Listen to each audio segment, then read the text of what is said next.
Welcome to Coruzant Technologies, home of the Digital Executive Podcast. Welcome to the Digital Executive. Today's guest is Jim Masterson.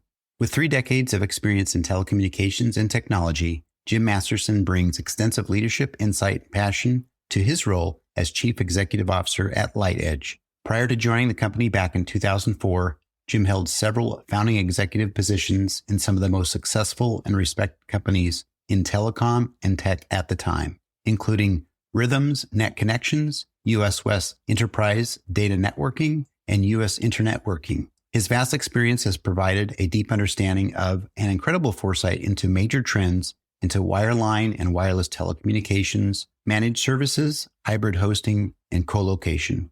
After successfully raising new capital and executing on a fresh vision and course for the organization 2 decades ago, Jim was able to establish LightEdge as the company you know today, a pioneer in compliant cloud and co-location headquartered in the Midwest.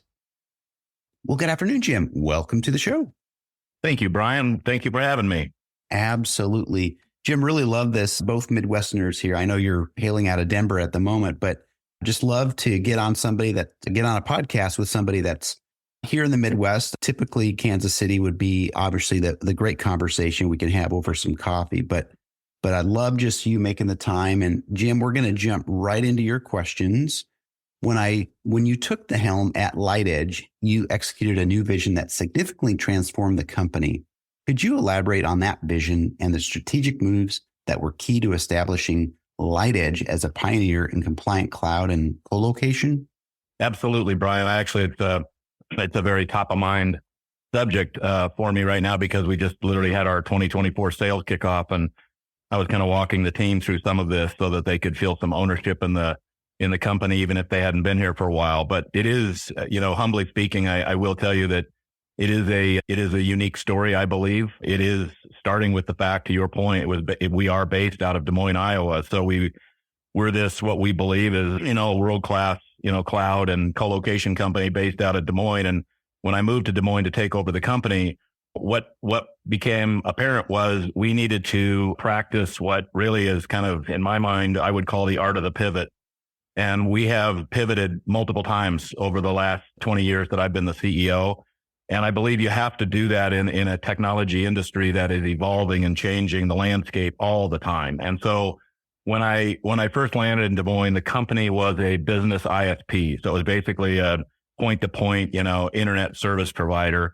And they had basically created, if you will, a kind of an architecture for that network that was mostly a hub and spoke, they call it, network, which basically meant that they were providing data communications for about 1,000 businesses in Kansas City and in Iowa and Nebraska and in that area. And my thought was, well, what else could you, in effect, quote unquote, host in the network that these remote sites for these headquartered companies in the Midwest might come normally to headquarters for? And the first thing we did was pivot to hosted PBX, hosted voice over IP.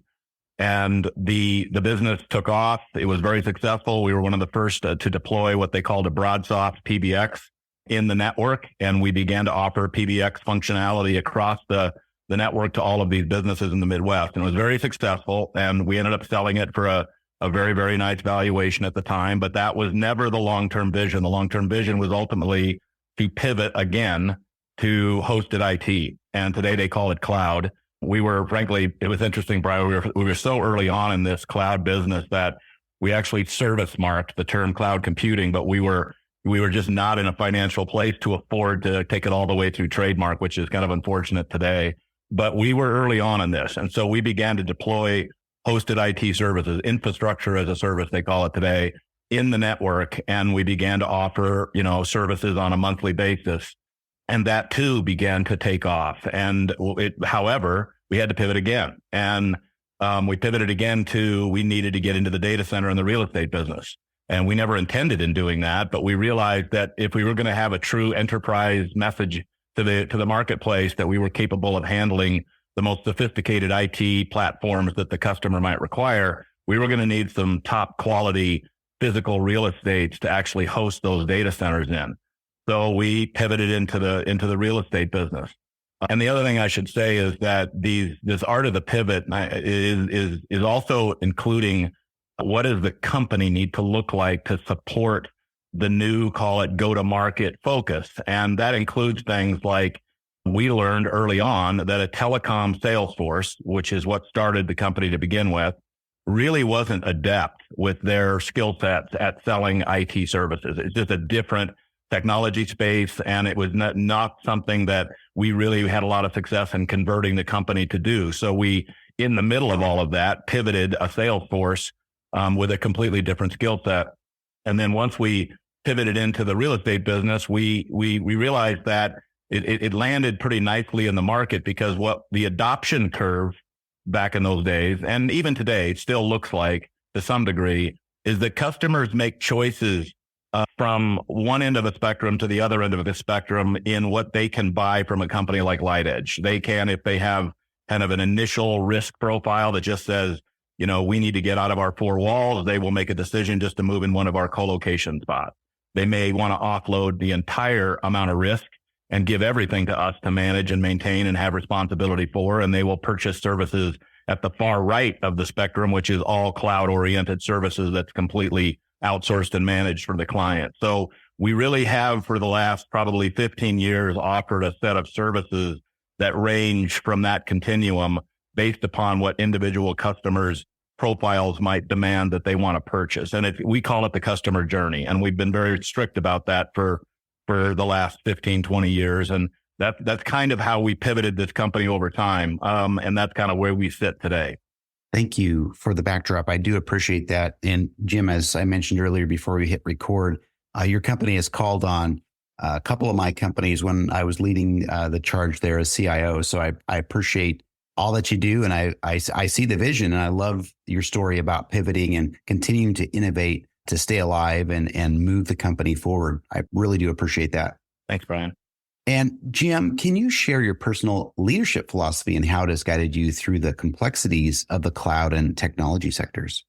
Well, I love your question, Brian, because you really hit the nail on the head for me personally. This particular subject is extremely deep in my soul and in my heart, because my personal story in being where I am today was what I call a crooked path. I did not take the typical path to become a CEO. I frankly started as a entry level rep, a service rep for the phone company way back when, and out of college, and I had to basically work my way up through the through the phone company. And when I left there, I was the chief of staff to the CEO of the phone company of 40,000 people. So it was quite a journey, but it was something that allowed me through that journey to appreciate every role within the company. I mean, I had dozens of roles through those years until I reached that point in time.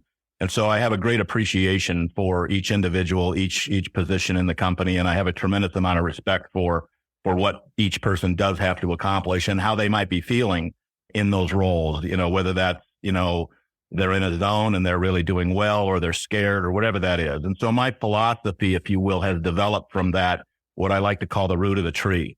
And as I explain it to our employees, I want them to know the root of my tree, because they may not always, be part of making a decision or understand what a decision is that I'm having to make within the company. But I want them to know that if they understand the root of my tree and where I come from, then they'll know that the branches off of that tree are hopefully sound. Now, I'm not going to make all the right decisions, but I am going to be making decisions based on what I believe is a high character, profile of that root of the tree. And so my philosophy, frankly, it really does stem from a lack of ego. And it's a big thing in our company, which is check your ego at the door. I've seen and been a part of a company back in the day that failed miserably when it didn't have to, but it failed because it had the wrong CEO. And that CEO was making decisions based on what was best for him at the time. And that's actually, to be honest with you, Brian, how I landed in Iowa, because I remember saying to my wife, there's just got to be a better way to lead a company. And so I just decided it was time to become a CEO and try something new, which was frankly, be a person that rallied the organization and the individuals to be part of something that was great, and give them an opportunity to kind of be the folks that led us there. All I was going to do is just not get in the way. but my philosophy stems from, really being a grinder. I really believe that if you get up every day with passion about what it is that you do, and if you have a sense of urgency that matches what the organization's trying to accomplish, you may be very, very successful, but even if you're not, you're probably going to have some joy in your life. And I really believe that if an individual doesn't really want to be at the company because it just doesn't fit their profile, that's okay. And I really want them to be here if they want to be here and if it excites them.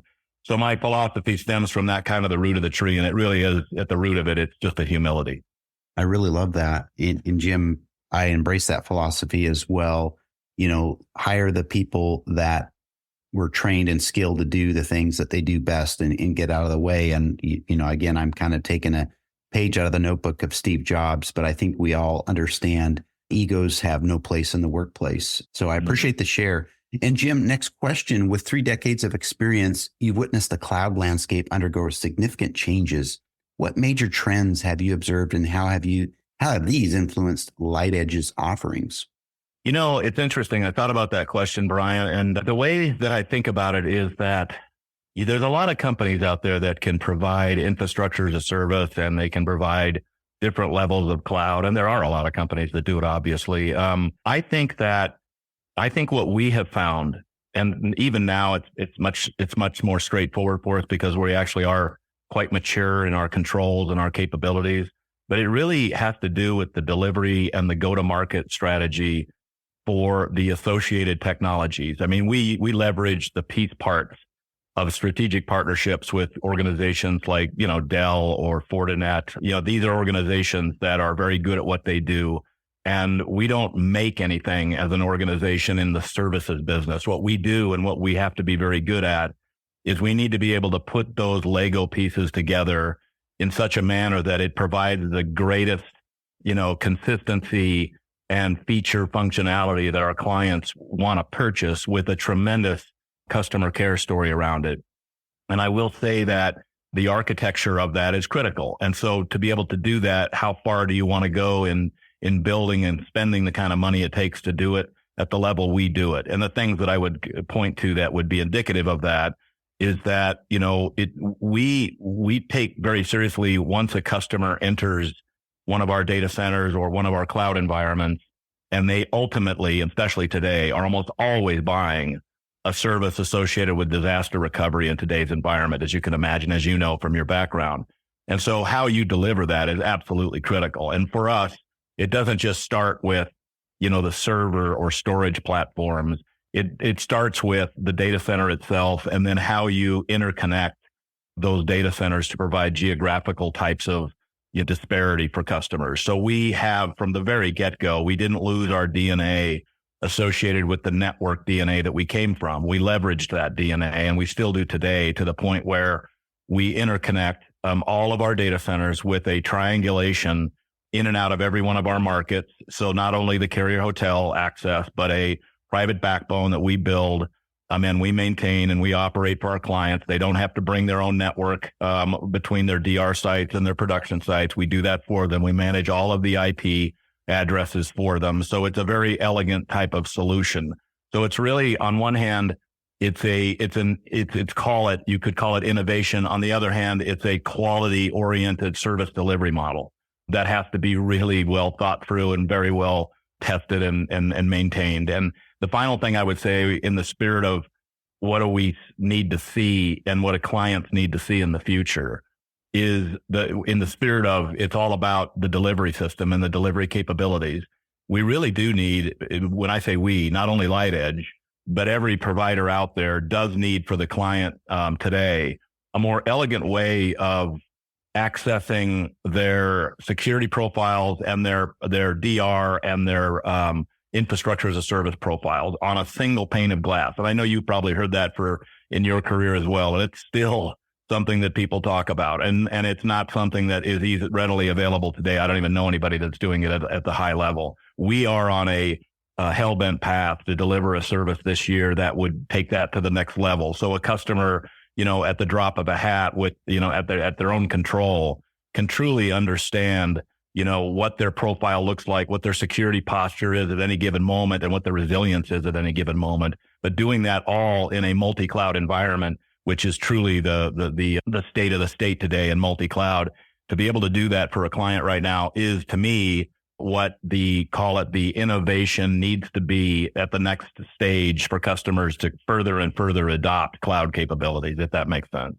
Yeah, I appreciate that. And you impact quite a bit there as far as how you can maintain a high level service offering, but also that peace of mind with business continuity and disaster recovery. So that's near and dear to my heart. I appreciate the share. And Jim, if you could briefly share in your last question here, looking ahead, what emerging technologies or innovations do you believe will have the most significant impact on infrastructure and cloud services?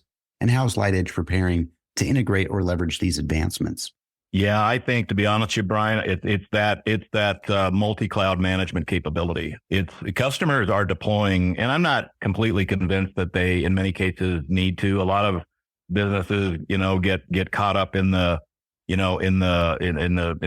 craziness, and people start talking about multi-cloud and 3 locations and data and that sort of thing. And that may very well be the case that it is required for many, many customers, but other customers, they're probably, jumping into the deep end a little bit quickly.